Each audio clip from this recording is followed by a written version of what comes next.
Bonjour, on commence la partie 1 génétique et évolution. Le premier chapitre traite du brassage génétique et de sa contribution à la diversification des êtres vivants. Avant de commencer, je souhaite vous rappeler le vocabulaire essentiel que l'on utilise en génétique. Vous avez ici le karyotype d'une drosophile et ici le karyotype d'un tamiops. Je vous rappelle que le karyotype correspond au classement des chromosomes d'un individu par paire et par taille décroissante. Le karyotype caractérise tous les individus d'une même espèce. Vous avez ici le karyotype d'une cellule buccale, celui d'une cellule de l'intestin grêle et celui d'un leucocyte. Les trois karyotypes correspondent à l'espèce humaine. Vous remarquez qu'à chaque fois, on a la même information génétique puisque toutes les cellules d'un organisme présentent le même karyotype. Chez l'homme, on a d'abord 22 paires de chromosomes dits autosomes et une paire de chromosomes sexuels. Chez la femme, XX sont les chromosomes sexuels. Chez l'homme, XY sont les chromosomes sexuels. Chaque chromosome existe en 2 exemplaires. On parle de chromosomes homologues. Ici, pour la paire de chromosomes 22, voici le premier exemplaire et voici le deuxième. Alors oui, toutes les cellules de l'organisme ont le même karyotype, sauf les cellules reproductrices. Ici, vous avez les spermatozoïdes, ici, un ovule. Les cellules reproductrices ont seulement 23 chromosomes. Donc on a dit que toutes les cellules de l'organisme présentaient la même information génétique et elles descendent toutes par division successive de la cellule œuf. Comment se déroule cette division que l'on appelle la mitose? Donc ici vous avez une cellule avec le contour du noyau ici. Avant de commencer la mitose, le matériel génétique est dans un état décondensé, d'accord? On parle alors de chromatine. Au début de la division, en mitose, les chromosomes se condensent et apparaissent. On a ici 2 paires de chromosomes. Première paire, deuxième paire. On voit aussi en prophase l'apparition des centrioles, à partir desquels se développe un réseau de microtubules qui permettent le déplacement des chromatides un peu plus tard. En métaphase, les chromosomes vont migrer au centre de la cellule, dans le plan équatorial de la cellule. Vous voyez que le noyau a disparu. Puis en anaphase, les chromatides de chaque chromosome se séparent et migrent vers un pôle de la cellule. En télophase, les chromosomes se décondensent, le noyau réapparaît et les 2 cellules se séparent. On obtient 2 cellules filles à partir d'une cellule mère. Donc, on avait au départ, au début de la mitose, une cellule où on a représenté 2 paires de chromosomes.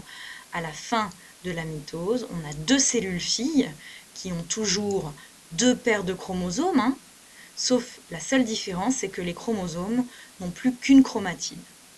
Le matériel génétique se décondense, on obtient de la chromatine qui correspond à l'information génétique qui est présente dans le noyau pendant l'interphase. Donc la chromatine, c'est l'état décondensé des chromosomes.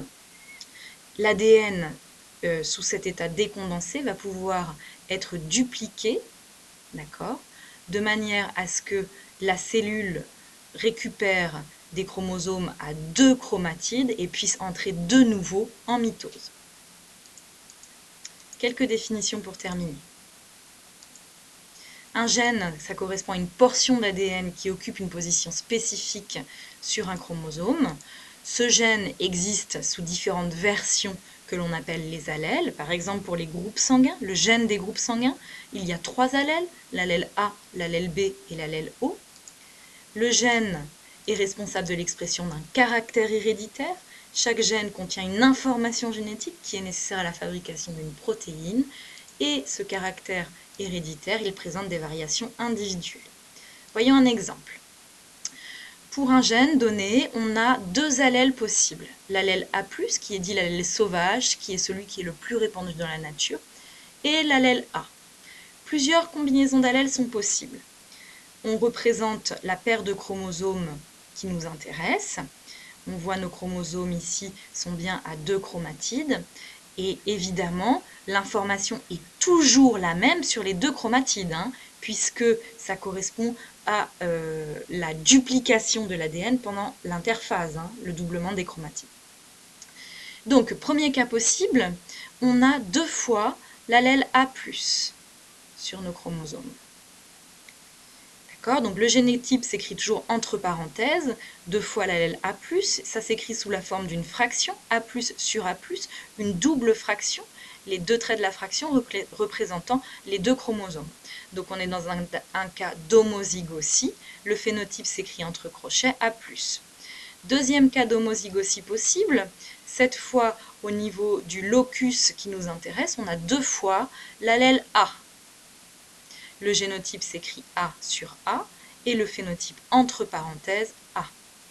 Troisième cas possible, on a cette fois 2 allèles différents. Sur un chromosome, on a l'allèle A+, sur l'autre chromosome, on a l'allèle A.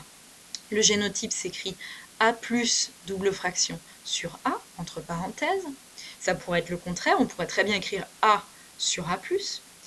Et le phénotype va être A+, si A+, est dominant sur A, ou A, si A est l'allèle dominant, et A+, l'allèle récessif.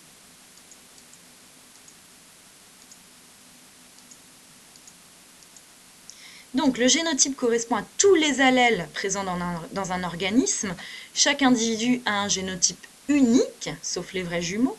Et pour un gène donné, on parle de génotype homozygote quand on a 2 fois le même allèle, ou hétérozygote quand on a 2 allèles différents. Ici, on a 2 allèles identiques, ici aussi, donc on est bien dans un cas d'homozygosie. Quand on a les 2 allèles différents, A+ et A, on est dans un cas d'hétérozygosie. On dit qu'un allèle est dominant quand il masque l'autre allèle, c'est celui qui s'exprime dans le phénotype de l'hétérozygote. Au contraire, on dit qu'un allèle est récessif quand il est masqué par l'autre allèle, il ne s'exprime donc pas dans le phénotype de l'hétérozygote. Si A+ est l'allèle dominant, il s'exprime dans le phénotype, A est récessif, ne s'exprime pas. Au contraire, si A est l'allèle dominant, et c'est lui qui s'exprime dans le phénotype, A+ est récessif et ne s'exprime pas dans le phénotype.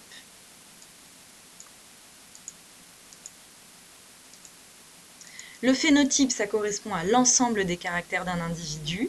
Il est déterminé à la fois par les gènes et par l'environnement dans lequel l'organisme s'est développé. Voilà pour ces définitions, j'espère qu'elles vont vous aider à aborder sereinement ce premier chapitre. À bientôt!